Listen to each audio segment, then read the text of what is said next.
Empezar a grabar la capacitación. Ya la puse a grabar la Pau, así que bueno. Bueno, muy buenas tardes a todos y a todas. Somos la Subsecretaría de Agricultura Familiar. Nos acompaña también la Subsecretaría de Biodesarrollo con las agencias zonales en todo el territorio cordobés. Hoy vamos a estar hablando del tema número 2, que es diseño de la huerta y alternativas de construcción.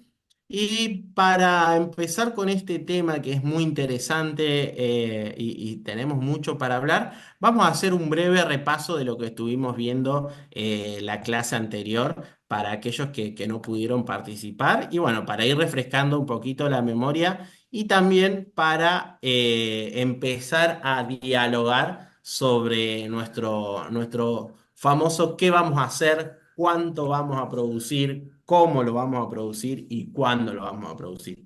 Esas preguntas son siempre las más importantes que nosotros nos tenemos que hacer a la hora de empezar a planificar y armar nuestro plan de cultivo para empezar a producir.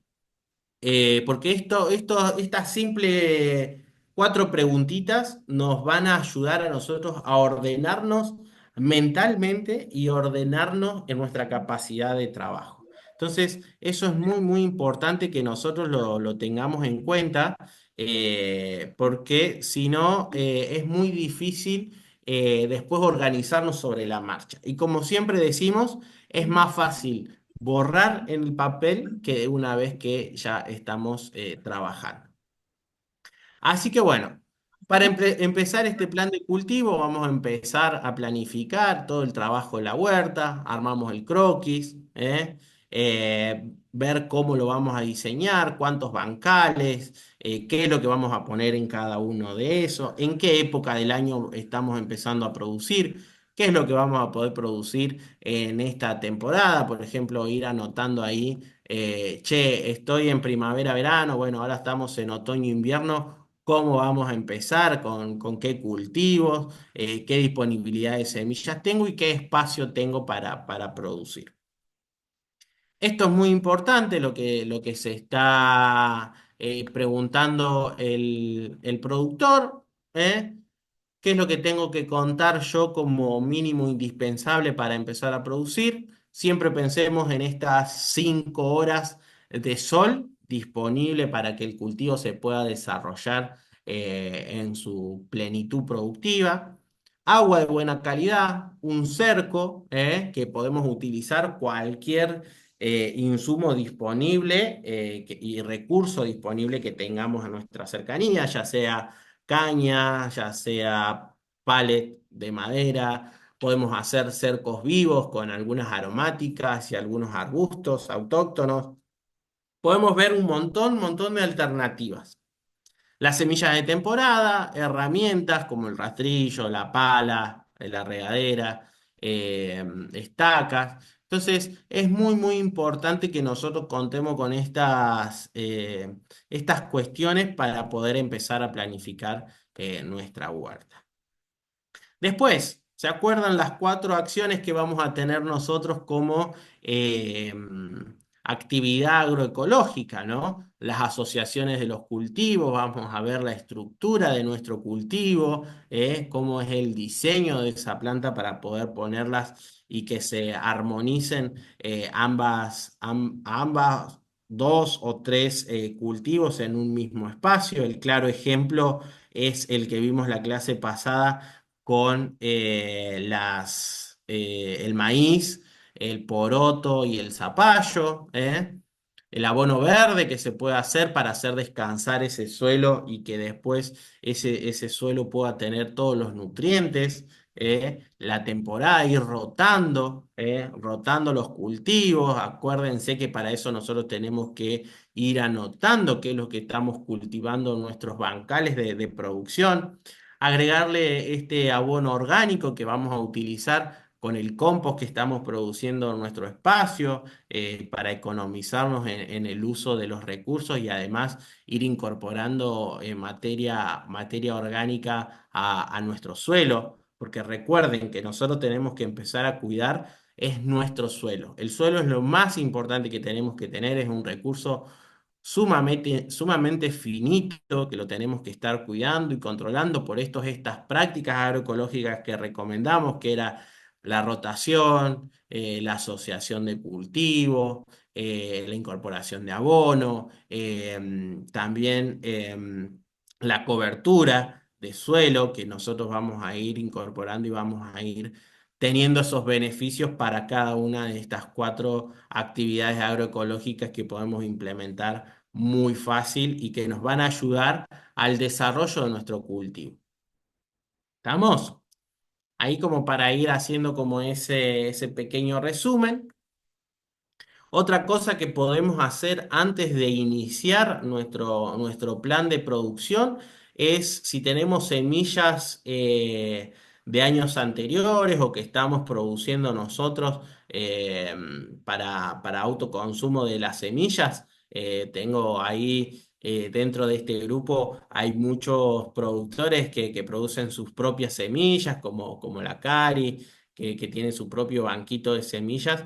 Es importante poder hacer este poder germinativo. Es una prueba muy sencilla que la pueden hacer si hay docentes acá dentro de la capacitación. Es una buena forma de enseñarles a los chicos un poco de estadística, un poco de probabilidades y poder tomar decisiones respecto a qué semillas son buenas y qué no. ¿Qué es el poder germinativo? Es ese porcentaje de semillas que germina y se va a desarrollar. ¿Eh? Que nos va a decir ese poder germinativo que del lote de semillas que nosotros vamos a estar utilizando funciona. Entonces, para esto, ¿qué vamos a hacer?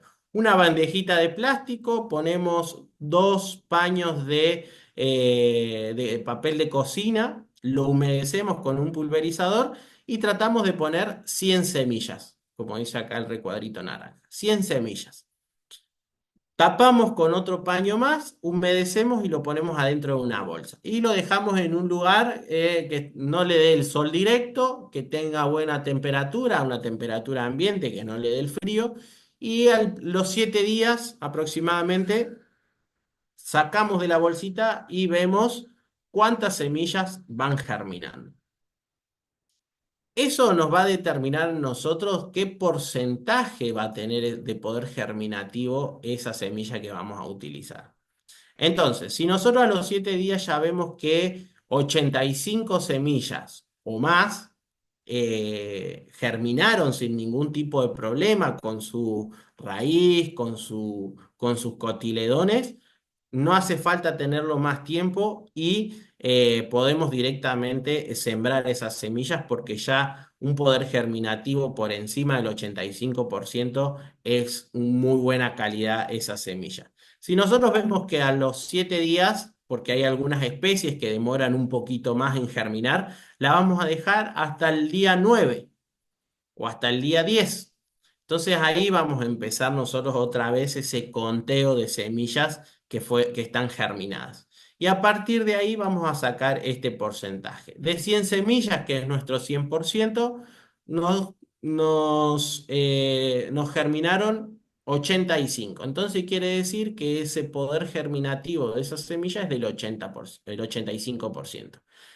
Nosotros podemos poner 100, 150, 200 semillas si queremos, y ahí nos va a dar mayor exactitud y vamos a tener un poder germinativo más real.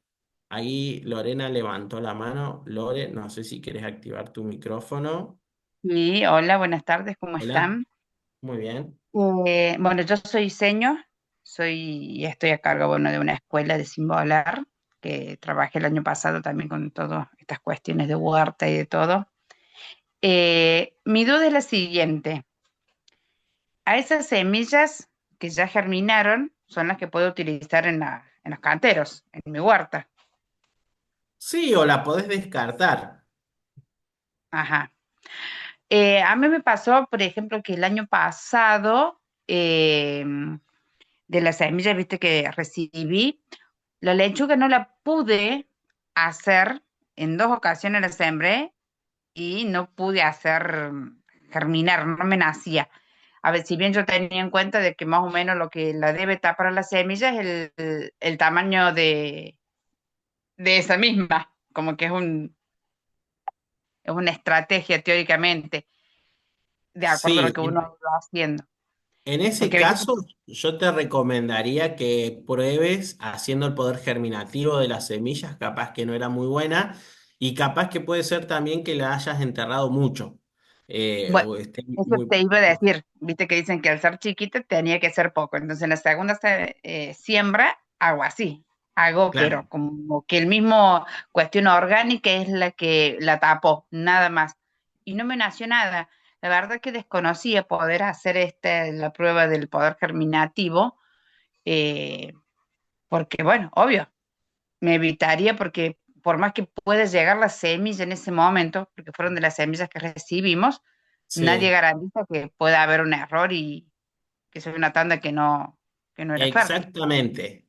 Por eso, Lorena, es importante, antes de sembrar, todas estas acciones que nosotros vamos a estar planificando, es antes de empezar el trabajo en la huerta.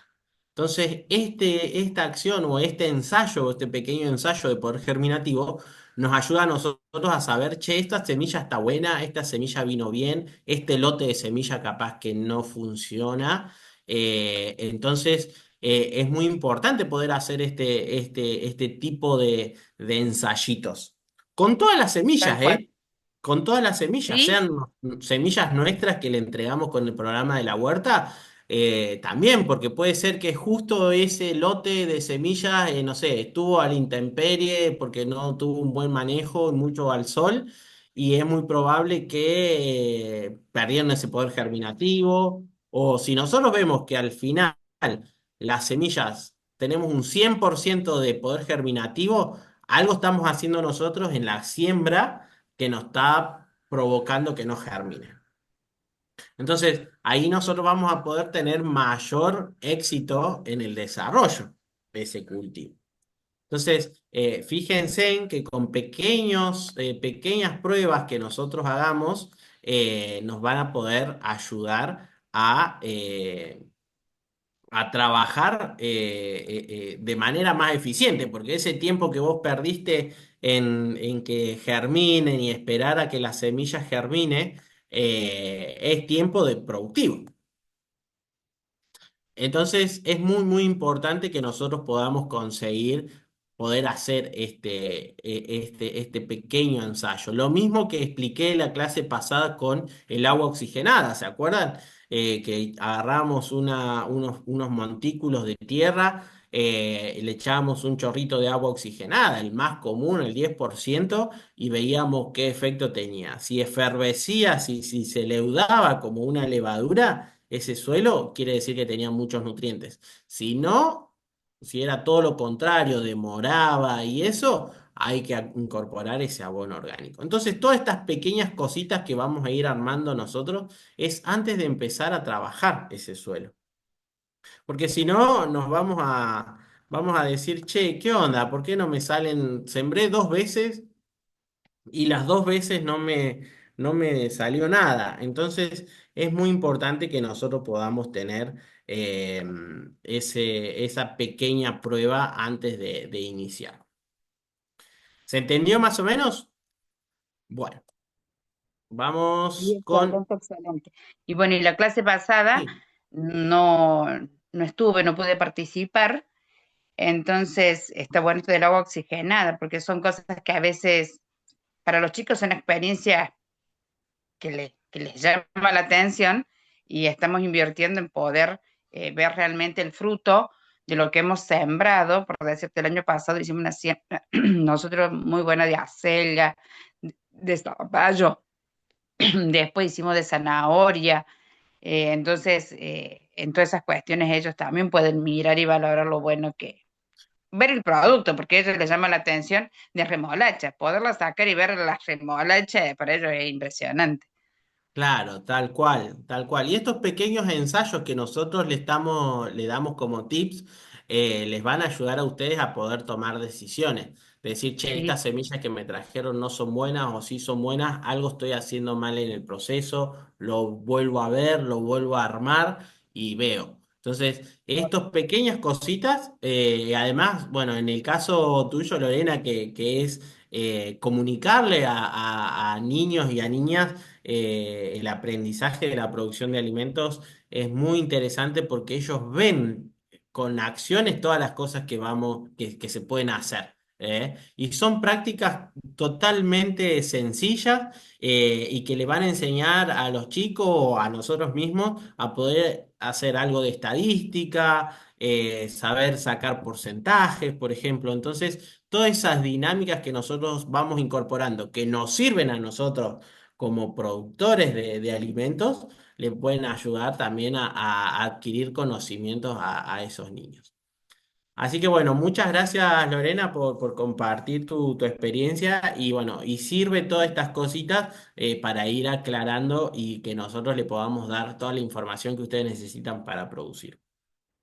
Entonces, ahora seguimos con esto, capaz que es una terminología nueva o capaz que la escucharon y la escucharon en cultivos mucho más extensivos, como la soja, como el maíz, que nosotros hablamos de densidad de siembra. Entonces, ¿qué es la densidad de siembra? Entonces vamos a decir que esa densidad de siembra es el número de plantas por unidad de área de terreno o superficie. Entonces, ¿cómo vamos a sacar esa densidad de siembra? Muy sencillo. ¿Cuántas plantas tenemos en 1 metro cuadrado, en 1 hectárea, en 20 metros cuadrados, en 5 metros cuadrados? Entonces, ¿cómo vamos a lograr eso? Con dos unidades. Distancia entre líneas y distancia entre plantas. Ya lo mencionamos también la clase pasada y lo volvemos a mencionar ahora en muchos calendarios de siembra donde nos dicen cuándo sembrar cada uno de los cultivos y que nos dan alguna pauta, por ejemplo, los del INTA, los que tenemos nosotros, o si utilizan algún calendario biodinámico, suele tener para cada cultivo esta diferenciación entre las distancias entre las líneas, entre los surcos y las distancias entre las plantas. Eso está bueno respetarlas. ¿Por qué? Porque está determinado ya por un estudio para que la planta no pueda competir entre los recursos, ya sea agua, nutriente y luz, entre su otro propio cultivo. Entonces, y si nosotros no tenemos un buen manejo, ya entra un cuarto indicador, que serían las malezas. Entonces, nosotros necesitamos más o menos cumplir con esa distancia entre líneas y esa distancia entre plantas para que nuestro cultivo, para que nuestra planta individual se pueda desarrollar de manera eficiente. ¿Por qué? Seguramente ustedes ya lo habrán visto en su experiencia de querer sembrar, por ejemplo, lechugas en un cajón de manzana, porque no tienen espacio, y ponen todas las semillas ahí que puede suceder en un almácigo, ¿no? Llega un momento en que las plantas no crecen más, no empiezan a competir entre todos. Entonces, es muy importante eso de que nosotros tengamos en cuenta eso. Queremos que esta distancia se respete entre las líneas y entre las plantas. ¿Cómo vamos a armar esa estructura o esa arquitectura de nuestro cultivo? Puede ser en cuadrados, que es lo más típico, y después hay otro un poco más eficiente donde la distancia entre plantas se puede acortar, que es esta forma triangular. ¿Por qué? Porque en vez de tener este espacio cuadrado, vamos a poner una en el medio. ¿Mm? ¿Se entiende eso? Es muy importante esto porque vamos a hacer más eficiente ese uso del recurso espacio, del recurso suelo.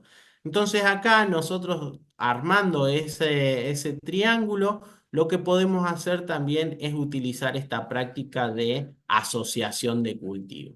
Acá puede ir algún cultivo que sea beneficioso para nuestro cultivo principal que estamos produciendo acá. O los dos sean principales porque queremos que los dos se produzcan. Entonces vamos a tener como esta arquitectura o este diseño más bien triangular.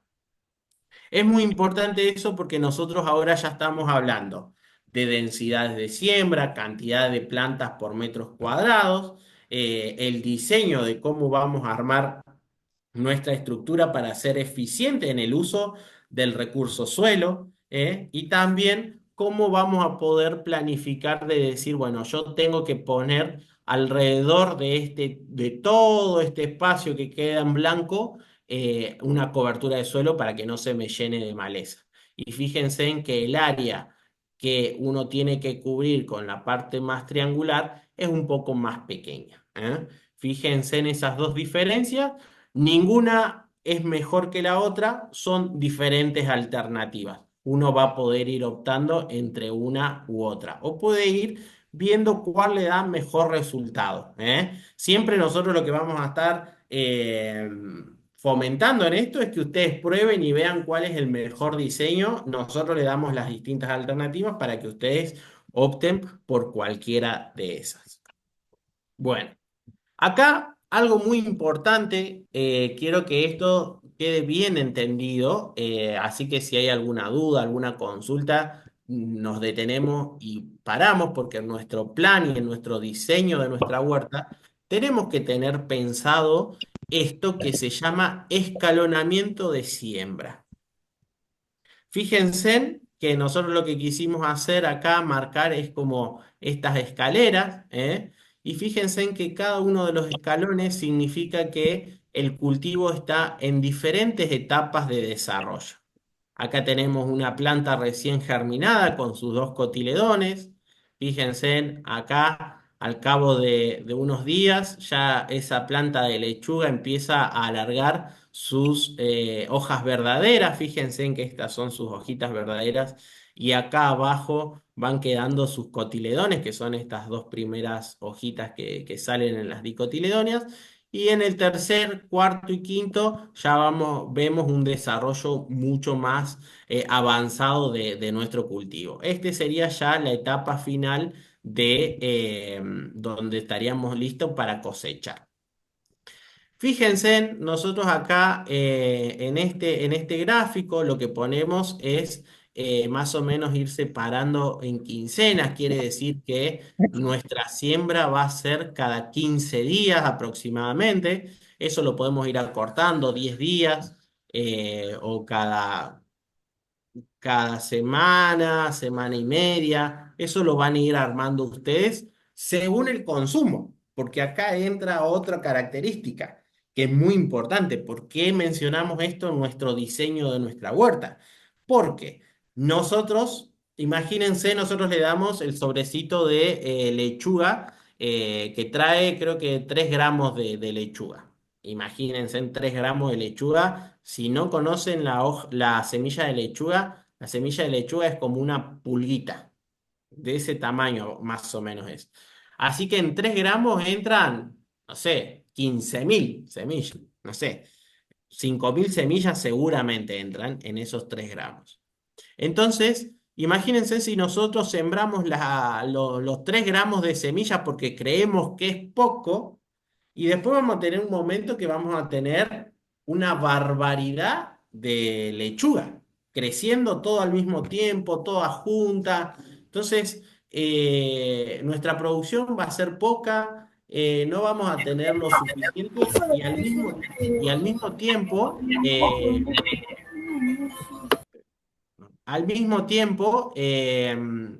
vamos a estar desperdiciando semillas y vamos a estar desperdiciando recursos, ¿eh? Porque imagínense que nosotros, bueno, logramos que todas nuestras plantas se desarrollen.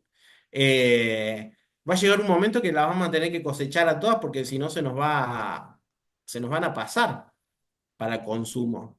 Entonces, yo me como 2 plantas por semana de lechuga, pero no me podría comer nunca 5 plantas, 6 plantas de lechuga. Entonces, por semana o por día, para que consumir toda esa lechuga y no desperdiciar. Entonces, esto de planificar y diseñar cómo lo vamos a hacer es muy importante que ustedes lo tengan en cuenta. Y esto de planificar cada 15 días una siembra les va a facilitar a ustedes tener cosecha constante, y producción constante en el tiempo. Porque si no, imagínense, la lechuga hasta que la cosechan más o menos son 45 días aproximadamente. Entonces, fíjense en que Si nosotros cosechamos todas las lechugas en 45 días, después tenemos que esperar otros 45 días a volver a tener cosecha. Entonces, eso es pérdida de tiempo y pérdida de recursos. Entonces, si nosotros nos planificamos, como dice más o menos acá, que ya estamos en la tercer quincena, ¿eh? Que la lechuga ya está, perdón, claro, en la tercer quincena estamos cosechando, ya tenemos lechugas en crecimiento. Entonces, es muy importante que nosotros podamos entender esto de decir, bueno, la primera semana siembro 1 metro de lechuga. Si lo hacemos en almácigo, si lo hacemos directo en el lugar definitivo. Vamos a elegir diferentes técnicas de siembra, pero vamos a decir, bueno, voy a sembrar para 1 metro. A los 15 días o a la semana de por medio, vamos a sembrar de vuelta otros 15, otro metro más. Entonces, nuestras semillas que sembramos el primer día van a estar acá, en este estadio. Y acá nos falta uno que es el de la semilla. Acá creo que tengo un dibujito para hacer un lapicito, entonces voy a dibujar la semilla. ¿Eh? Entonces, acá ya tenemos nuestra semilla el primer día, la primera semana. A la segunda semana, nuestras plántulas van a estar acá, más o menos, si decimos de que las plantas empiezan a germinar a los 7 días aproximadamente. Entonces, nosotros decimos, bueno, esta semana no, en esta semana volvemos a sembrar. Entonces, es probable que nosotros estemos ya en la tercera semana. Acá. Entonces, vamos a decir, bueno, acá ya tenemos 1 mes, más o menos, nuestra cuarta semana. ¿Mm? Y esta que sembramos acá ya está con sus 2 hojitas. ¿Eh? Entonces después ya tenemos una quinta semana de nuestro primer cultivo. Esta ya va a tener más hojitas verdaderas, ¿eh? Y acá ya tenemos una sexta semana donde ya tenemos para cosechar. Y acá nosotros ¿qué vamos a hacer en esta semana? Vamos a sembrar de vuelta ese metro, ¿eh?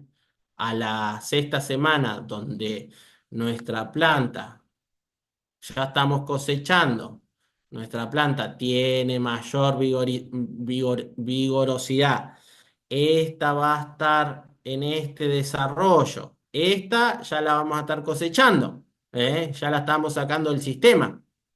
Entonces, imagínense en que tienen 3 estadios. Entonces, van a empezar a tener este escalonamiento de siembra. Entonces, todas las semanas van a estar cosechando plantas ustedes. Una vez que logran enganchan el ciclo, van a poder tener muchas semanas de cosecha. Pero esto también estén atentos, porque no todas las plantas van a poder hacer con este ciclo tan largo. Yo tomo el ejemplo de la lechuga porque la lechuga es una especie que se puede hacer durante todo el año, dependiendo si utilizamos alguna lechuga más de invierno, alguna lechuga un poco más de verano, pero vamos a estar nosotros pudiendo acceder, digamos, a toda esa producción. ¿Se entendió más o menos esto? A ver, díganme acá por el chat si se va entendiendo, si les quedó claro, porque esto es muy importante que ustedes lo tengan en cuenta, eh, porque nos va a ayudar a nosotros a ser eficientes en el uso de las semillas, ser eficientes en el uso de nuestro espacio suelo y ser eficiente en el recurso que vamos a estar produciendo, ya sea para la alimentación como para la comercialización. ¿Eh? Buenísimo. Bueno, ahí todos dicen que se entendió muy bien. Así que bueno, eso es lo que yo quiero que a ustedes les queden claro. Que ustedes pueden armar el diseño de su huerta de esta manera para que puedan tener mayor eficiencia en el uso de los recursos. ¿Eh? Bueno, vamos a pasar a la siguiente. Esto es más o menos lo que estamos hablando de la distancia entre las plantas, cómo vamos a ir poniendo, por ejemplo, este es un sistema de riego por goteo. Acá tenemos una asociación entre acelga y lechuga, borraja y caléndula. Entonces, en este cuadro tenemos cuatro especies distintas que están trabajando y están en plena sinergia en nuestro espacio de cultivo. ¿Eh? Incorporamos aromáticas, que eso es muy importante en nuestro diseño, incorporar siempre aromáticas, incorporar flores, todas las flores que podamos, y los diferentes cultivos que pueden ir funcionando de manera eficiente entre ellas para poder utilizar ese recurso. Esto se los dejo acá como una reflexión. En nuestros espacios de huerta tenemos que buscar esto, la biodiversidad, que nuestra huerta sea bien diversa, que toda la sinergia que está, todo ese ecosistema se esté autobalanceando. Entonces nosotros vamos a tener mayor eficiencia productiva, mayores recursos disponibles y mayor producción, que es el fin de lo que nosotros estamos haciendo. Siempre manteniendo el recurso suelo, fíjense en toda la vida que tiene el suelo, que si nosotros vemos vida arriba de nuestro suelo, quiere decir que abajo ese suelo está recontra vivo, y que nos va a ayudar. Y todo este sistema, si está bien balanceado, se va a regular. Y es lo que nosotros buscamos en nuestras producciones agroecológicas, ¿no? Que el mismo sistema se autorregule. Por eso no vamos a poner algún insecticida para matar a todos los bichos porque tenemos bichos como la vaquita de San Antonio, la crisopa, tenemos las mantis, que son recontra aliados nuestras. Porque, por ejemplo, las vaquitas de San Antonio se comen todos los pulgones que nos pueden afectar a todos nuestros cultivos de hoja, por ejemplo. ¿Eh? Los pájaros, algunos nos pueden comer algo del cultivo, pero sí se pueden comer un bicho bolita, se pueden comer una hormiga, ¿eh? Entonces es muy importante que nosotros tengamos esa sinergia entre todos nuestros cultivos. Por eso tenemos que incorporar muchas flores para atraer esos polinizadores que nos van a ayudar, por ejemplo, para el maíz, para el tomate, para el pimiento. Eh, las aromáticas para repeler aquellos insectos que nos pueden generar algún perjuicio en nuestros cultivos, el suelo siempre, siempre vivo, con mucha materia orgánica, ¿eh? Entonces, es muy, muy importante que nosotros tengamos en cuenta esta biodiversidad, que busquemos en nuestro diseño de nuestra huerta esa biodiversidad. Entonces vamos a tener el suelo y el sustrato, siempre hay que tenerlo vivo, siempre hay que estar controlando y viendo que nuestro sistema sea esponjoso, incorporando materia orgánica con algunas hojas, por eso también incorporar lo que es la cobertura de suelo con hojas. Ahora que se viene el otoño es el momento de cosechar hojas, para poder mejorar nuestro sistema. eh, los microorganismos, generar que nuestro suelo retenga mucha agua para poder utilizar menos el recurso agua para nuestros cultivos, que sea aireado para que nuestras raíces se puedan desarrollar bien. Pensemos al suelo como un organismo vivo siempre. Los cultivos, ver qué tipo de cultivo vamos a sembrar en la temporada, incorporar, como ya les dije, aromática, muchas flores, eso nos va a dar mayor diversidad. El agua que utilicemos, que sea de una fuente segura. Si podemos recolectar agua de lluvia, mucho mejor.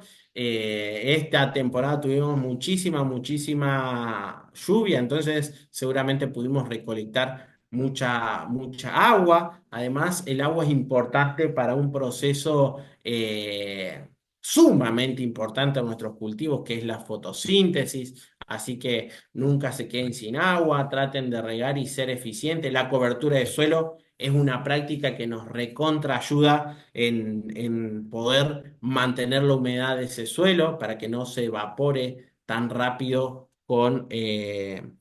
con las altas temperaturas, ¿eh? Entonces eso nos va a ayudar a nosotros a poder regar menos. ¿M? Esto de la temporalidad, qué especies vamos a tener durante determinadas épocas del año.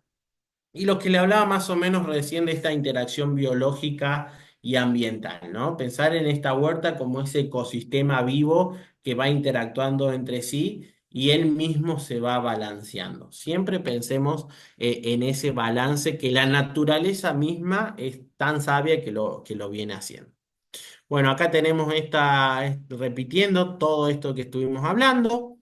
¿Dónde vamos a poner nuestra huerta? Es muy importante poder diseñar o armarlo en el croquis dónde la vamos a poner. ¿M? Fíjense en que tenemos que evaluar o, mejor dicho, observar cómo se va moviendo el sol. Esto lo mencionamos ya la clase pasada, pero lo quise traer de vuelta para mostrarle gráficamente qué es lo que pasa en invierno, que se nos acerca ahora esta temporada. Fíjense en que la proyección de la sombra es mucho más grande que en el verano.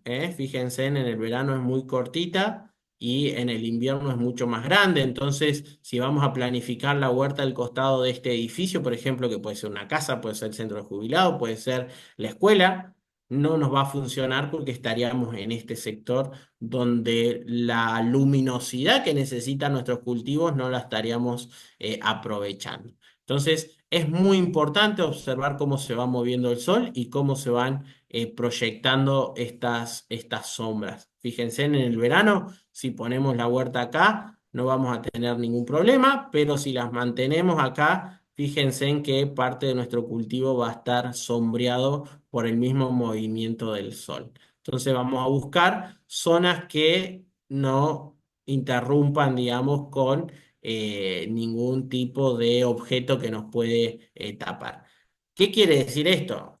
Que si es el único lugar que tenemos, no es que no vamos a producir nada, sino que nuestros cultivos van a demorar un poco más en ese desarrollo. ¿Eh?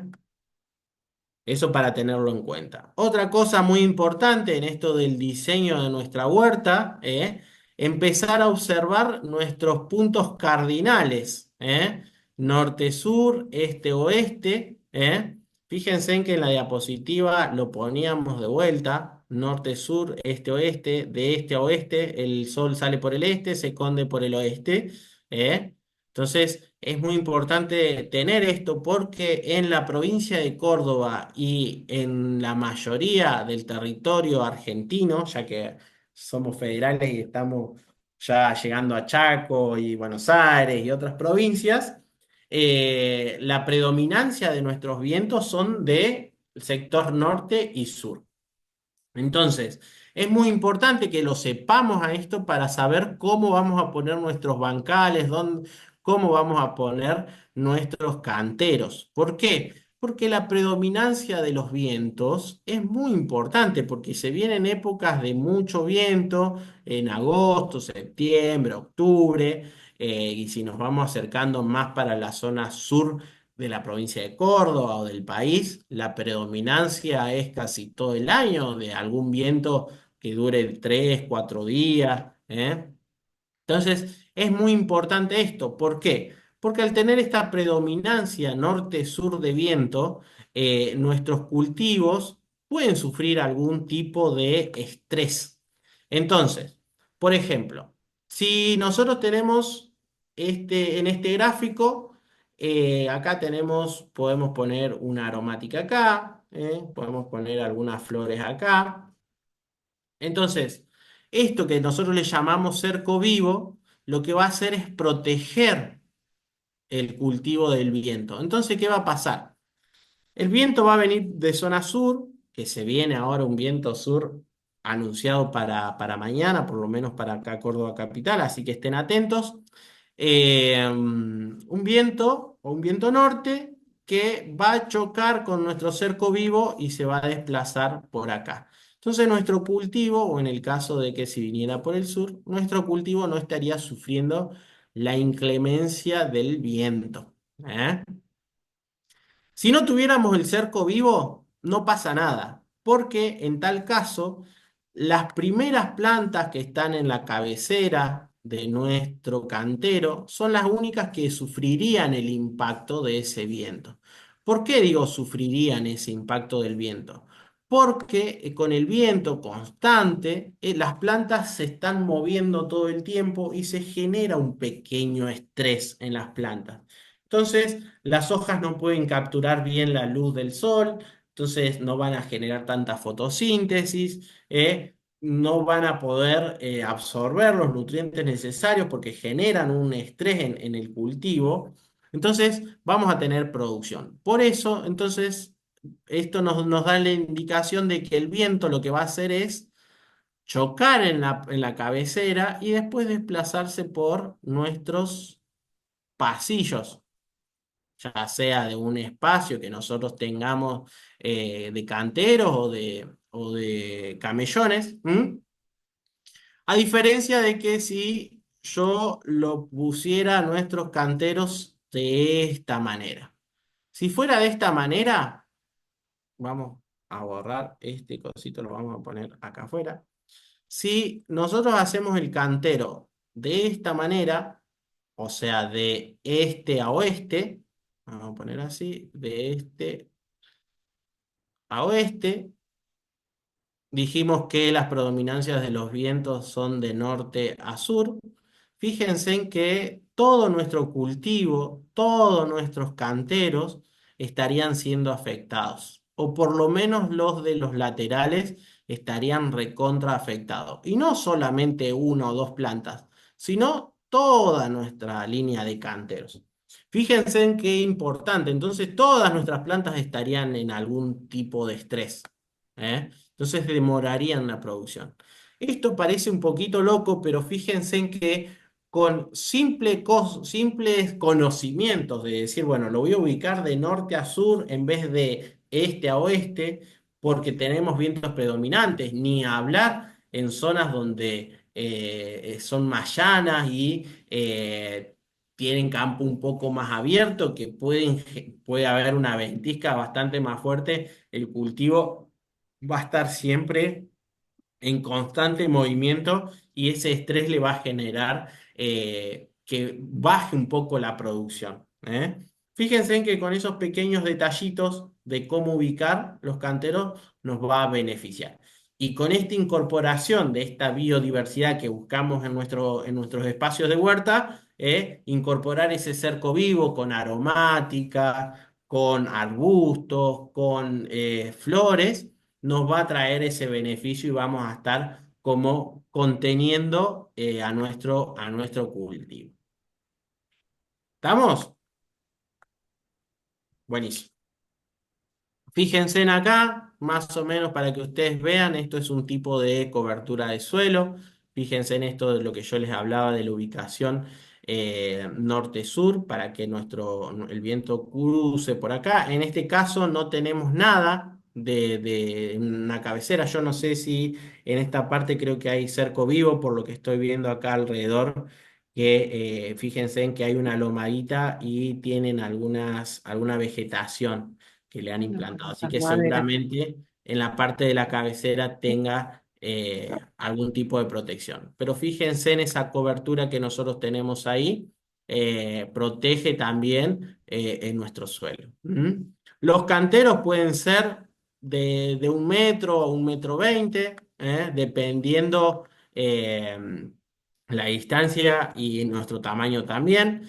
La idea es que ustedes se sienten en cuclillas como está la productora acá y pueden extender el brazo y lleguen a la mitad del cantero sin ningún tipo de esfuerzo, que después se paren el otro lado del cantero y hagan exactamente lo mismo y marquen el centro. Esa es la distancia que a ustedes les va a asegurar y la más adecuada para ustedes. ¿Estamos? Esto es teórico. Lo ideal es ponerse en cuclillas, estirar el brazo a donde llega la mitad, que sea bien cómodo, que no tengamos que exigirnos para llegar un poco más lejos. Esa va a ser nuestra mitad, nuestra primera mitad. Cruzamos, vamos al otro lado del cantero, nos ponemos de cuclillas, estiramos el brazo y vemos dónde llega el medio. Y ahí eso nos va a determinar a nosotros el ancho de nuestro cantero. En largo lo determinan ustedes según el espacio y la cantidad de producción que quieran tener. Y los pasillos, recomendados siempre utilizar el ancho de cadera, un poquito más del ancho de cadera para que podamos circular de manera tranquilo y cómodo.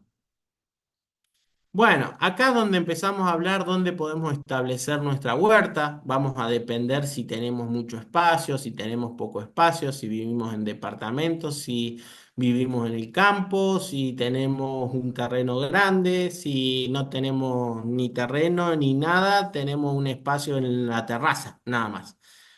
Si elegimos producir en maceta, porque nos es más cómodo pensar de que la maceta no tenga menos de 25 centímetros de profundidad, eh, porque necesitamos que las plantas se desarrollen, el sistema radicular se desarrolle, ¿eh? Siempre pensemos en macetas de 20-25 centímetros para la lechuga, la rúcula, el rabanito, que no tienen tanto sistema radicular.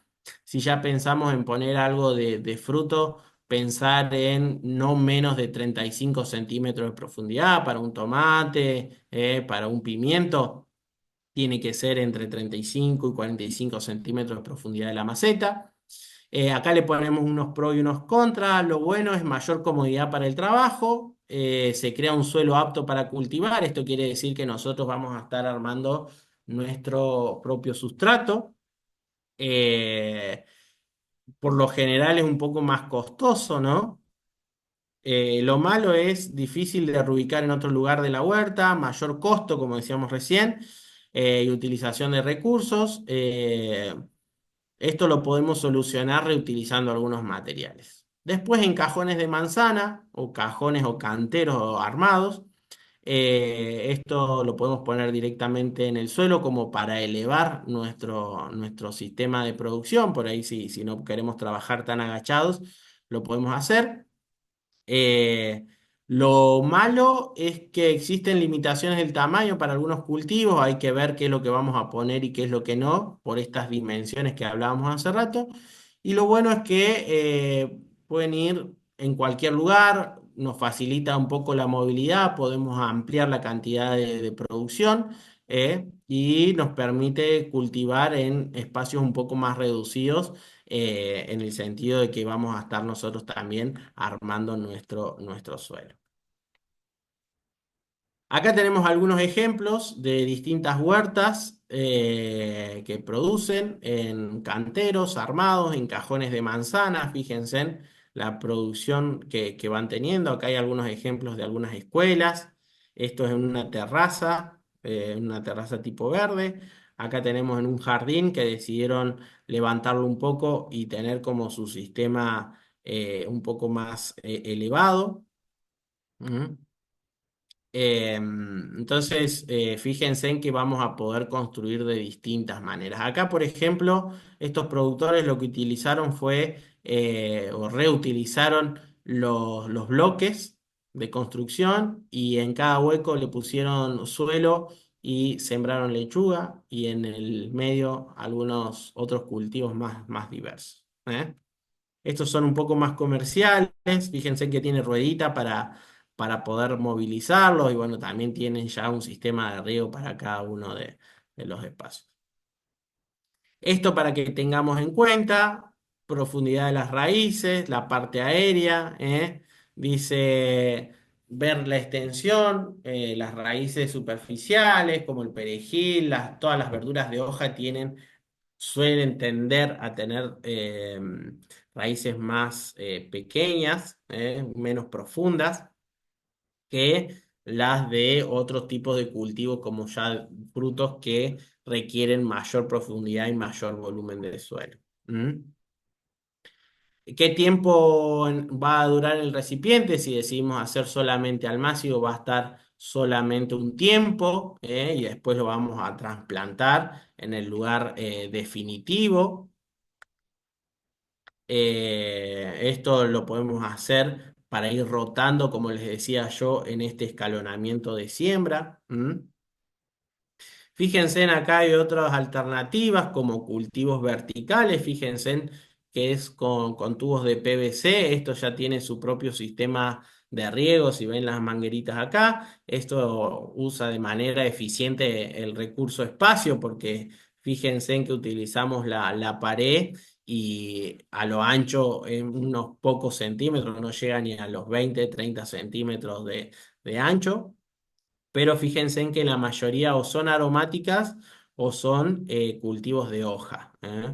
Y acá abajo han puesto un cantero donde ya pusieron unas habas, algunas cebollitas, algunos coles, como para embellecer también ese espacio. Fíjense en que hay distintas alternativas y diseños que nosotros podemos ir utilizando, ¿m? Según cada uno de los recursos.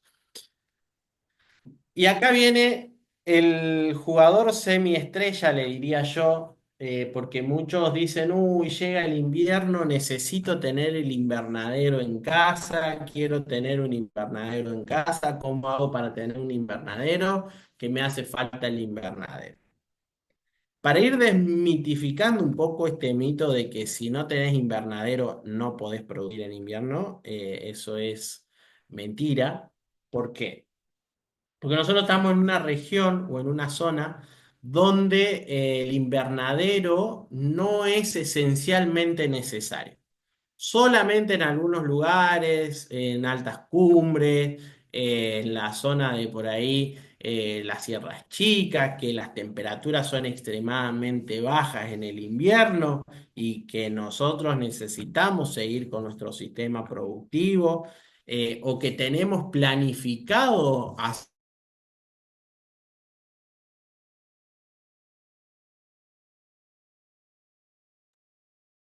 Bueno, parece que a Abraham se le ha cortado el internet.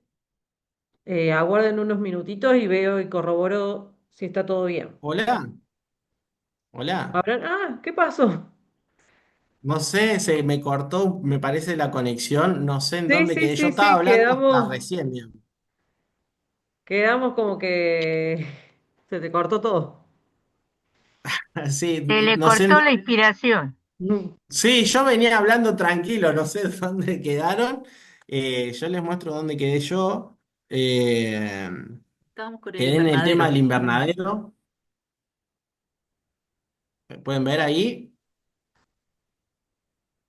No, Todavía yo no. no, ¿No se ve la presentación? no. Ha Vamos a empezado la dejar. función de compartir. Espera un poquito, capaz que tu internet todavía está lento. Ah, sí, está lento, no me di cuenta, perdón. No sé en qué parte quedaron, porque yo estaba re Recién inspirado y empezabas, ya. ¿Recién recién empezaba? empezabas con lo de invernadero. Ah, yo Sí, digo, uy, ya quedamos que atrás. Ah, estabas diciendo de lo de sierras chicas, que por ahí era necesario en algunas situaciones particulares, hasta ahí más o menos. Buenísimo. Bueno, Fíjate como les para que decía, no se sí. ve, Abraham. Ahí está. ¿No se ve? Ahí sí, ahora sí. ¿Ves que está lento Dice el invernadero. ventajas y Dice desventajas? invernadero. Buenísimo.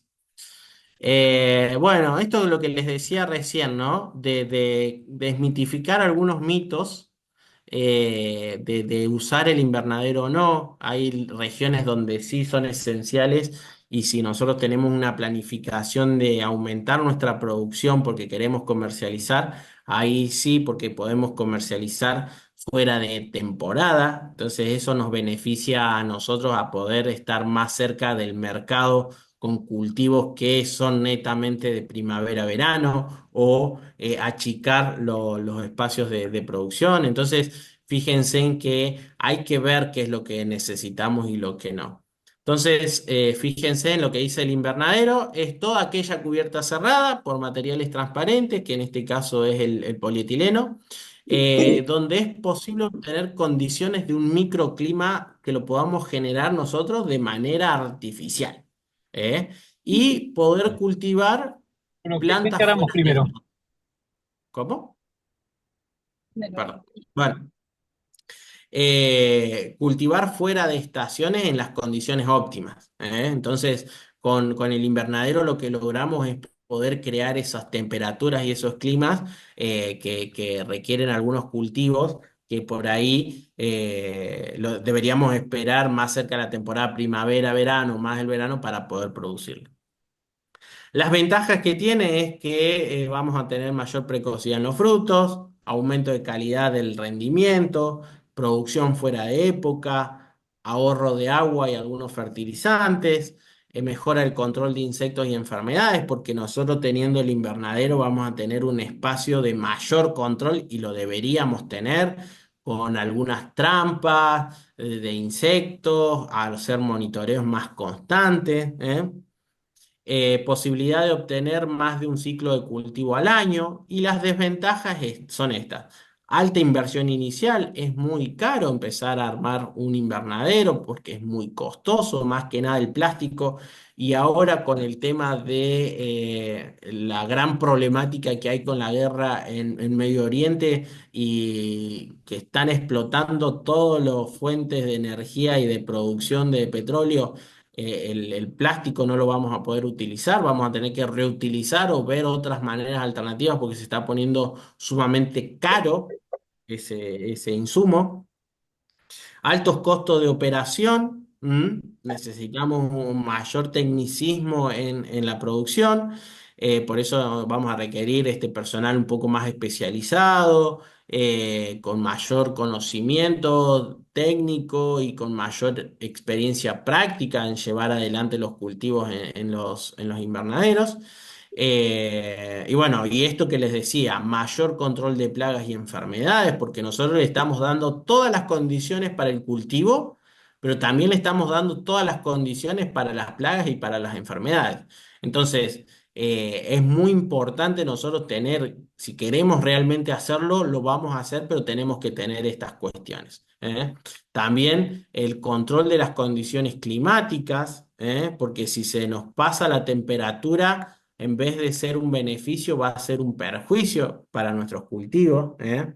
Entonces, todos esos tipos de manejos los tenemos que tener en cuenta a la hora de empezar a planificar el invernadero o la construcción de invernadero. Esto no quiere decir que no lo hagan, ¿eh? Lo pueden hacer. Hay diferentes alternativas, formas de construcción que lo pueden ir armando ustedes. Por ejemplo, hay que tener en cuenta el tema de los vientos predominantes. Esto sí, no lo podemos poner de este a oeste, siempre de norte a sur, para que haya circulación de aire también. Eso nos va a beneficiar si hay un día soleado como el de la foto, que la temperatura la podamos controlar abriendo las puertas, y que haya una circulación de aire.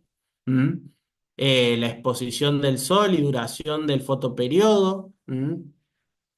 El suelo tiene que ser dentro de todo lo más nivelado posible, que no sea una zona de anegamiento, que se junte mucha agua, porque nos puede generar un problema bastante grande.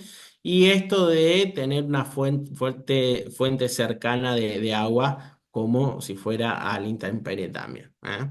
Y capaz poder eficientizar el sistema con algún sistema de riego por goteo, algún sistema de riego por aspersión que nos puede ayudar a bajar la temperatura o levantar un poco la humedad, dependiendo del clima externo que nosotros tengamos, ¿eh? Bueno, ¿qué es lo que hace el invernadero? El invernadero lo que hace es generar este efecto, por eso es el efecto invernadero, ¿no? Lo que tanto conocemos en lo que es el calentamiento global, ¿no? Lo que vamos a hacer que estas características climáticas que nosotros vamos a estar generando en nuestro invernadero es que cada planta pueda cultivar y se pueda desarrollar de manera óptima, ¿no? Vamos a tener que ver esta relación entre el clima exterior y el clima que logramos dentro del invernadero. Por eso es importante tener los datos climáticos de la región, porque esto nos va a determinar si lo instalamos o no instalamos el invernadero, las temperaturas diurnas, las temperaturas estacionales, la humedad relativa, como les nombraba hace un rato. Si la humedad es bastante baja, lo ideal es poder tener un sistema de aspersión, porque con la alta temperatura que pueda llegar a tener ese invernadero adentro, puede generar un clima ya perjudicial para el cultivo. Esto de la frecuencia y la intensidad de los vientos también, porque nosotros le estamos poniendo ese polietileno que realmente si viene un viento moderadamente fuerte, nos lo puede destruir y es recurso e insumo sumamente carísimo, por eso la ubicación de cómo lo tenemos que hacer. Entonces, ver el tema de controlar, tratar de controlar las temperaturas también del interior, abriendo puertas, levantando paredes del plástico, porque eso nos va a beneficiar a nosotros poder tener mayor control de estos, de controlar, por decir, el microclima que estamos generando en el invernadero. ¿Qué tipos hay? Hay tipos capillas, que son como a los dos aguas, multicapillas, en túnel, multitúnel. Estos son macrotúneles. Bueno, acá lo que hablamos de la orientación de los invernaderos, fíjense en de cómo va otra vez, vamos viendo cómo es la incidencia del sol en las diferentes estaciones. Esta flecha roja es cómo van los rayos del sol en otoño-invierno y esta azul es lo que es en primavera-verano. Fíjense en que es mucho más perpendicular y es donde va a pegar más de lleno, entonces dependiendo la ubicación. Acá más o menos nos dan la orientación en zonas templadas, más o menos norte-sur, que es lo que estábamos hablando nosotros. En zonas más cálidas, pensando de un este a oeste, siempre viendo de que nuestros vientos predominantes o poner una cortina forestal o algo que nos proteja. Entonces, es muy importante que nosotros tengamos en cuenta esa orientación y dónde vamos a estar trabajando. Bueno. ¿Se va escuchando bien? Sí, perfecto. Buenísimo. Por ahí no escucho nada y digo, capaz que estoy hablando solo. Están Bueno, todos entonces prestando atención. buenísimo. Entonces, ¿cuándo Sí, sí, vamos a sí. decidir si realizar la inversión para la construcción del invernadero o no? Bueno, esto ya más o menos lo estuvimos hablando recién, y acá yo les dejo esta nota de decir el costo de los cultivos y las cosechas lo justifican, quiere decir que yo quiero producir estas especies, estos cultivos porque estoy fuera de época, porque quiero llegar primero, o ser cultivo de primicia, que se llama, eh, frente a otros, por ejemplo, en el norte, ser primero en traer tomate antes que salte Jujuy. Entonces, ver esa condición más económica y de rentabilidad de la producción. Además, contar con los equipos para poder manejar las temperaturas, ventiladores que puedan distribuir esa temperatura que se va generando, abrir las compuertas, abrir las paredes para que haya circulación de aire. Entonces, fíjense en que también muchas veces se nos complica en el sistema poder refrigerar los invernaderos porque realmente levantan mucha temperatura. Entonces, ver de ponerle alguna media sombra para que esto no suceda. Entonces, es muy importante que nosotros hagamos esa evaluación antes de hacer esa inversión. Entonces, ahí estamos, Abraham, pensando y todos pensando qué vamos a hacer para poder cultivar allá en Capilla del Monte, donde está la Cari, que nos tenemos temperaturas o tenemos espectros de temperatura que van desde, no sé, Cari, corregime, -5 grados, capaz a 10 grados en un día, 20 grados de escala Mira, térmica, acá ha llegado hasta -15. -15 grados. Sí, sí, es bravo. Y para sumarte lo que decías del invernadero, Abraham, Sí. yo tengo un invernadero muy chico de 2x3 y la verdad es que convendría hacer un invernadero bastante más grande porque a la noche termina helándose adentro del invernadero cuando hay temperaturas tan frías.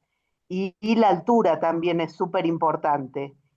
Respecto al tema de los nylon, yo justo estoy comprando para los microtúneles 5.000 pesos el metro lineal, o sea, está Claro. súper caro. Y un granizo por ahí lo perdés, y 2 años te dura como mucho el de 200 micrones, ¿viste? Así que por ahí también pensar en, si bien es carísimo, en el policarbonato que es eterno.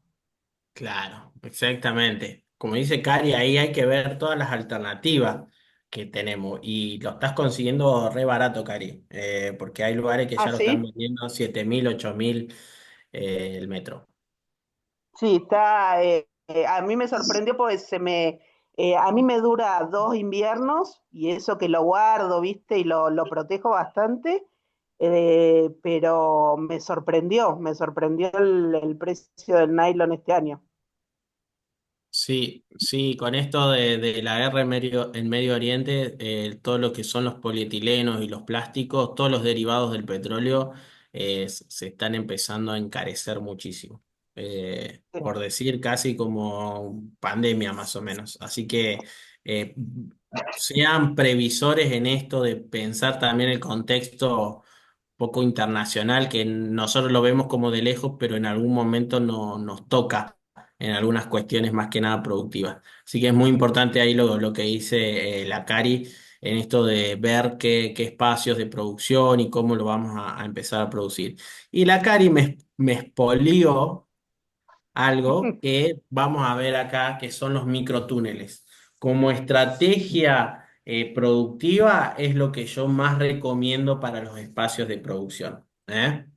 Como dijo bien la Cari ahí, los microtúneles nos van a beneficiar en cuanto al espacio y poder guardar ese polietileno, porque si nos viene una pedrada o nos agarró un viento recontra fuerte que encima se cruzó un poco de este a oeste, nos pudo haber afectado. Entonces es muy importante que podamos tener en consideración este tipo de técnica.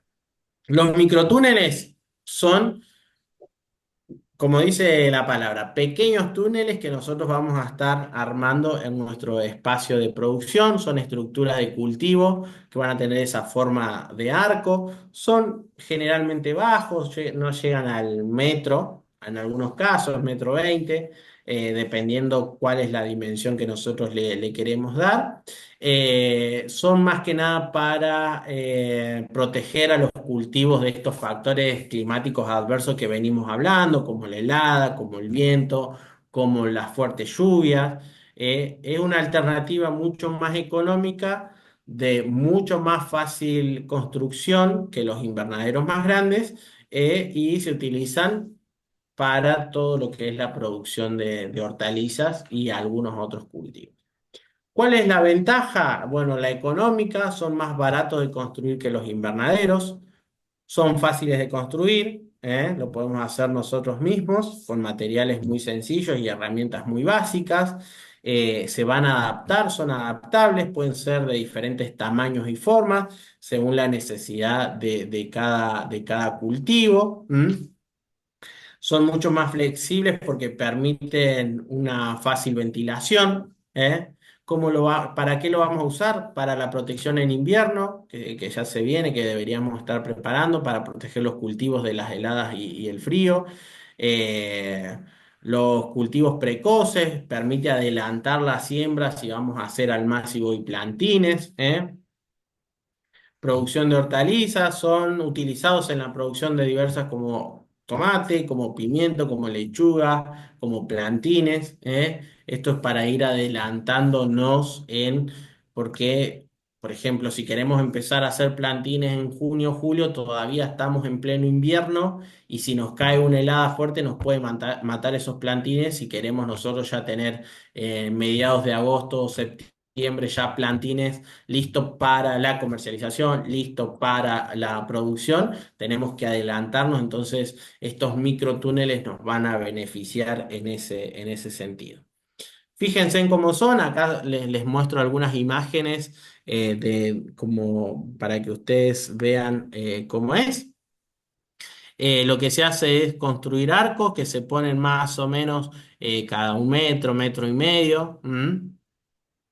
Se le pone acá en la cabecera una estaca y de ahí se pasa el microtúnel. Fíjense en que acá justo hay dos líneas de cebollas, creo que son, no lo alcanzo a ver bien. Obviamente que el ancho del microtúnel lo pueden ir adaptando ustedes al cultivo y al espacio que vayan teniendo. Y estos tienen aproximadamente 1,20 m de 1 metro, perdón, 1 metro de alto, porque es lo que decía la Cari, ¿no? También ver la altura y ver las dimensiones de los invernaderos en los macrotúneles también. Y esta estructura también nos puede servir, fíjense en este caso, esto es un caso que es un espacio de producción en Ushuaia. Fíjense en la producción que tienen de lechuga en la zona más austral de nuestro país y cómo producen, con invierno casi todo el año. Entonces necesitan y requieren, digamos, estas estructuras de producción. Y esto también lo utilizan para poder poner alguna malla antigranizo, alguna malla térmica también, que se suele utilizar en estas extremidades de temperaturas, ¿no? Que en la Patagonia son muy, muy, muy adversas, los climas y los vientos, ni hablar. Fíjense, en estos son un poquito más petizos que estos, por el tema también de los vientos, ¿eh? Más o menos esta es la estructura o el esquema que tienen que tener ustedes. Es el arco, ¿m? Que puede ser de madera, puede ser de metal, puede ser de hierro, puede ser de caña, puede ser de cualquier insumo que usted le permita armar este arco. Acá van a tener el plástico por encima. Algunos le suelen poner una guía u otros lo entierran, así como este caso. Perdón, no, este es un mulch.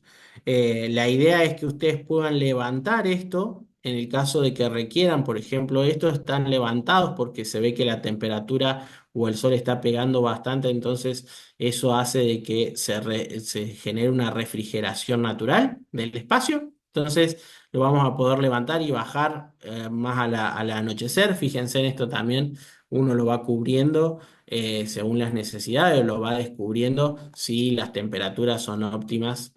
Fíjense en acá, lo van a poder ver mejor y en este caso está todo cerradito. Bien, bien cerradito el microtúnel. Las características de los microtúneles son arcos con la cobertura y sujeción de esa cobertura, que ya lo vamos a ver acá con estas soguitas que están acá. El material para utilizar los arcos tiene que ser flexible, sin ninguna rugosidad, porque eso nos va a deteriorar mucho más el polietileno. El polietileno debe cubrir debe permitir el mayor ingreso de luz, entonces no tiene que ser tan opaco. Hay, como dijo Cari, 200 micrones es el que más se recomienda por el tema de la tasa de ingreso de los rayos y la durabilidad del plástico. Ya si nos vamos un poco más a los 300 micrones, genera mayor opacidad y menos ingreso de estos rayos. Son mucho más fuertes, pero generan ya ese pequeño perjuicio. Bueno, deben ser de polietileno de larga duración, los LDT. El polietileno LDT se lo conoce, de 200 micras.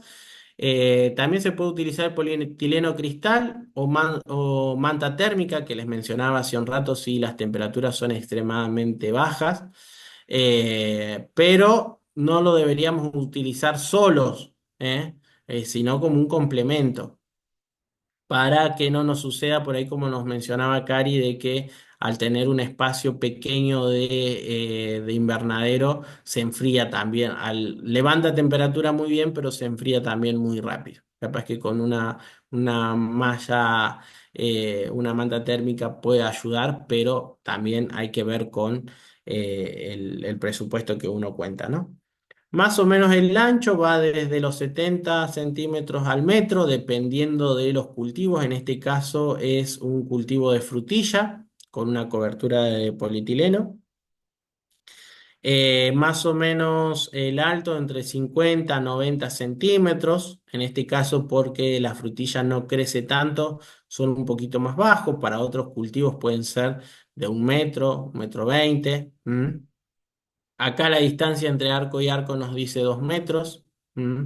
También eso nos va a ayudar a utilizar menos insumos. Bueno, esto es una construcción que se estaba haciendo en San Juan, un espacio comunitario. Fíjense, acá van las etapas. Acá pusieron una cobertura de plástico. Yo ¿Puedo estoy hacer una pregunta? Ah, Sí, bien, de las coberturas, ¿viste? Que tenés esas coberturas de plástico. sí. Mi pregunta es si usan porque son grandes extensiones, porque nosotros cuando son escalas más chicas apuntamos a poner hojas secas, algo más orgánico.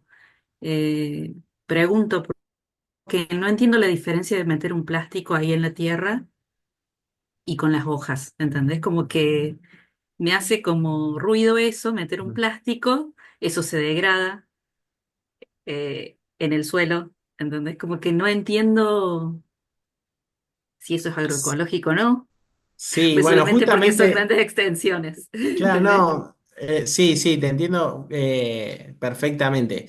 Justamente a eso apuntaba yo. A mí particularmente esta cobertura de plástico no me gusta porque se requiere mayor gasto en insumos y además no es para nada ecológico la utilización de esto. Sí, yo espero que ustedes lo hagan con un poquito más de conciencia ambiental, pensando en esto de poner paja de trigo, poner hojas. Lo que hace esto es ayudarnos, obviamente, para cultivos sumamente intensivos y de alta producción. Seguramente ellos pondrán ahí frutilla o algún otro cultivo con alta rentabilidad. Pero yo, como vos, prefiero utilizar ya sea las hojas que puedo cosechar ahora en otoño como alguna paja de trigo, alguna cobertura más bien vegetal, porque eso nos va a traer mucho más beneficio, porque esa cobertura vegetal lo que va a permitir es ir degradándose de a poco, ir abonando nuestro suelo. Nosotros vamos a poder manejar el espesor de esa cobertura. En invierno va a ser capaz de 2 centímetros, 2,5 centímetros, y en verano capaz que sea de 1 centímetro. Entonces, esas condiciones, yo particularmente prefiero más esa condición que la utilización del plástico. Pero bueno, estos son producciones sumamente intensivas. Esto es un desarrollo del INTA con producciones ya de un espectro más comercial, pero bueno, no quita tampoco que lo podamos hacer. También a nivel comercial, también a nivel de cultivo, utilizar una cobertura de suelo más bien orgánica como ser las hojas o la paja de trigo. No sé si Perfecto, gracias. quedó Sí, sí, bien sí, claro. sí. Buenísimo. Muy bien, Silvana. Es muy importante, por eso pregunten y sáquense en todas las dudas, todas las consultas. Las alternativas de producción van a ser recontra variadas y uno puede optar por la mejor y la que coincida por ahí con el criterio que nosotros tengamos y con la forma que vemos el ambiente o la producción de alimentos también. En el Bueno, INTE Pro Huerta, hola. En el INTE sí. Pro Huerta yo hice un taller el año pasado, una capacitación de confección de microtúneles y no ponían plástico en el suelo. El Sí, esto plástico es era opcional. solamente de cobertura, no había, en ningún momento nos dijeron poner un plástico en el Sí, esto suelo, en ¿no? realidad, estos son opcionales y justo todas las fotos que veía que estaban buenas tienen la cobertura de plástico, pero no es esencialmente que lo tienen que hacer. Si lo hacen en suelo, mejor. Y si le ponen cobertura de alguna paja o algún trigo, mejor también. Justo todas las fotos, porque está buenísimo, esto es un manual del INTA de cómo construir microtúneles que justo todas las imágenes y todas las experiencias que ellos muestran tienen esta cobertura de polietileno negro. Pero Olvídense del polietileno en la cobertura, piensen en la estructura que pueden armar ustedes y el tipo de producción que puedan hacer. Acá les dejo, bueno, las medidas y el detalle de todos los materiales que se requieren. Nosotros vamos a estar igual subiendo el PDF al Drive, a la videoteca del foro, para que tengan y puedan sacarle, si quieren sacarle captura, los dejo un ratito ahí, para que lo tengan. Pero más que nada son los estaqueos, 4 estacas más o menos para poner en la cabecera y al final. Los arcos va a depender la cantidad de la distancia que uno quiere cubrir y la altura va a depender también del cultivo. La sujeción puede ser con un alambre y con un hilo tipo sisal de plástico o una soguita bien finita para poder sujetar el plástico. Eh, bueno, ahí nombra la cobertura. Podemos tener un montón de opciones para esa. Si son agroecológicas, mejor. Y bueno, y después dice alambre galvanizado para atar, para sujetar con mayor firmeza las estructuras y para las sujeciones fíjense en armar estos aritos en cada uno de los arcos para pasar la soga que va a ir sosteniendo el plástico. Fíjense en que la estructura esta de los arcos también lo podemos utilizar. Por ejemplo, esto es una malla antipájaros, o también se le puede poner una malla antigranizo, para poder cubrir o proteger nuestro cultivo. También podemos utilizar, por ejemplo, vean este bancal, es un bancal, una plantinera. Entonces, esto nos beneficia para poder entrar primero al mercado en la producción de plantines gracias a esta estructura. Fíjense en que esta estructura la pueden abrir y cerrar según las condiciones del clima. Así que es, son diferentes alternativas. Acá les dejo más o menos el paso a paso. Fíjense en que son más o menos las mismas imágenes, cómo van a sujetar, cómo tienen que armar el nudo para poder sujetar en la cabecera con la estaca, cómo lo vamos a sujetar. Acá utiliza un alambre. Bueno, acá vamos cubriendo el espacio con el polietileno. ¿Mm? Bueno, en conclusión, los microtúneles o túneles bajos son alternativas dentro de los sistemas de producción. Eh, Va a depender si son necesarios en cada una de las zonas de producción. Más que nada se va a utilizar para lo que es temporada otoño-invierno. Estos microtúneles van a ser mucho más económicos y de fácil construcción, a diferencia de por ahí los invernaderos o los macrotúneles. Las dimensiones pueden variar según nuestra necesidad y nuestros espacios de producción, pero lo podemos tener como esta alternativa, de poder, eh, obviamente, producir en estos espacios. La limitante es el aspecto económico o falta de espacio para la construcción en un sistema de mayor magnitud como los invernáculos, en los invernaderos. Su baja altura le permite resistir mejor a los vientos y fíjense en que tienen como esa forma un poco más cónica, entonces le da como una aerodinámica distinta a los invernaderos, invernáculos o macrotúneles.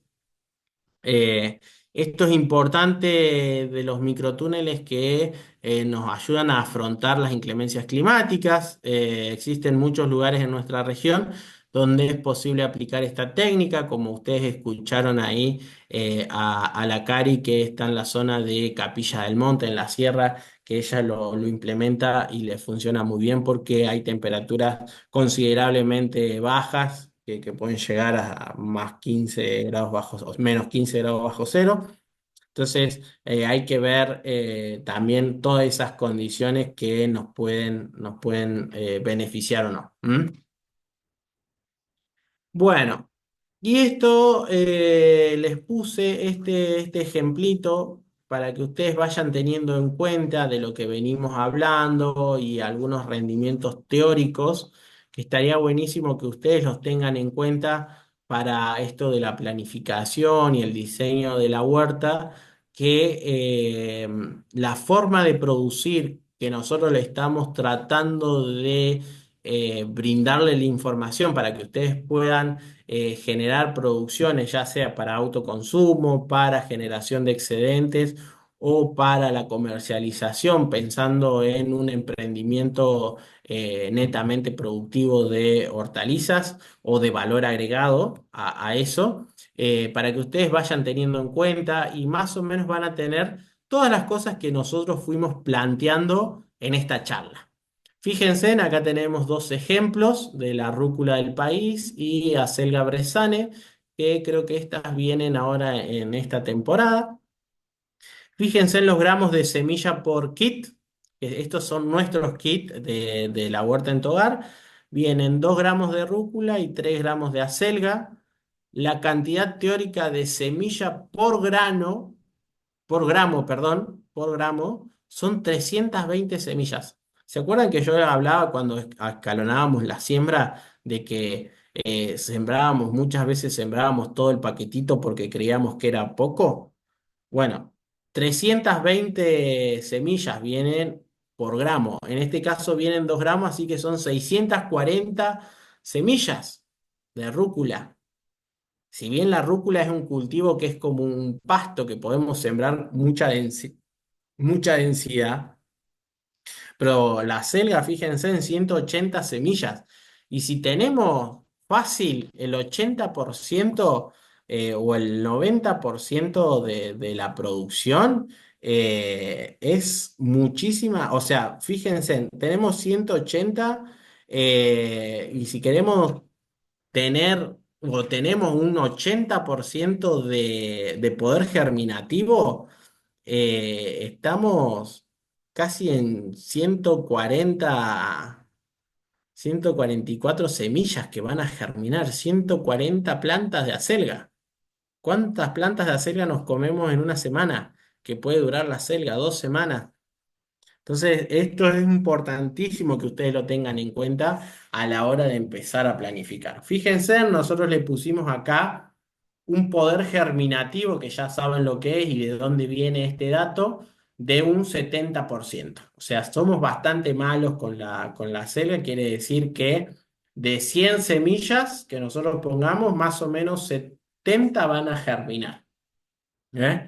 Y fíjense, estos son todas condiciones teóricas, por eso es rendimiento teórico. ¿Eh? Y también le ponemos acá cantidad teórica de plantas viables. Entonces, fíjense, con la rúcula que tiene un 90% de poder germinativo, vamos a tener 576 plantas si sembramos los 2 gramos de semillas que vienen en el kit, o 129 plantas si sembramos los 180. Después acá nosotros le generamos un porcentaje de éxito en el proceso productivo, porque estos son semillas que germinan, pero acá nosotros hacemos el contraste de semillas que llegan al final de la producción, que son las que podemos cosechar. Entonces nosotros decimos que en la rúcula más o menos el 64% de esas plantas van a llegar a cumplir su ciclo, un 52% para la selga.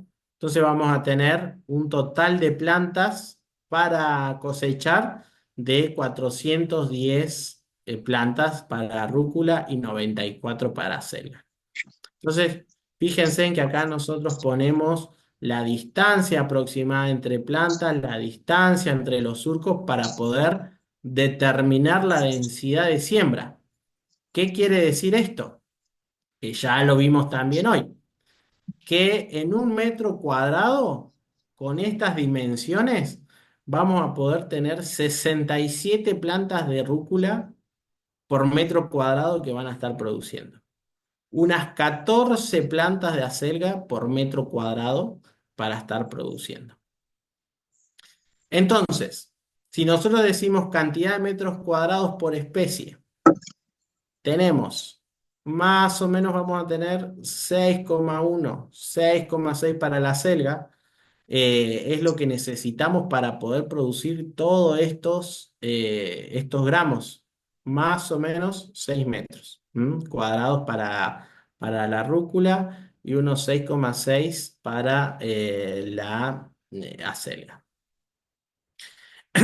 Entonces, vamos a tener un rendimiento teórico por metro cuadrado de 8 kilos de rúcula y unos 2,5 kilos por metro cuadrado de acelga. Entonces, el rendimiento de nuestro kit va a ser con estos 2 gramos que nosotros le damos en el kit, unos 49 kilos de rúcula, pensando en que la rúcula se pueden hacer hasta 2, 3 cortes, algunos 4. Y en la selga unos 16 kilos para estos gramos. Imagínense si nosotros sembramos estos 3 gramos de acelga en estos metros cuadrados y vamos a tener 16 kilos para consumir en una semana. Si no planificamos bien, es eh, una barbaridad de kilos para consumir.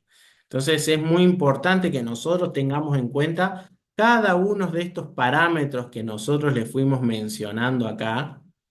Y esta es la prueba de para qué nos sirve todas estas cosas que Abraham le está diciendo y le está mostrando en esta presentación.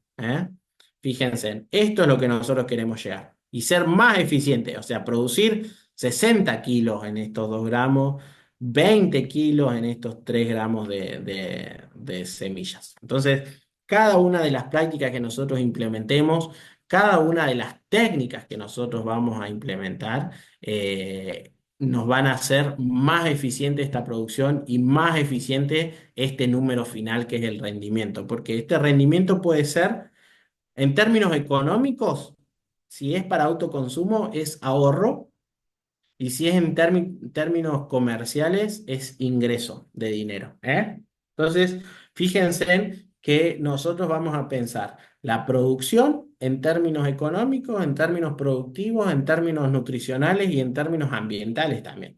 Fíjense en todos los beneficios que tenemos solamente por producir en nuestros espacios de huerta. Bueno. Hasta acá llegó la presentación. Muchas gracias por su atención. Ahí le dejamos el mail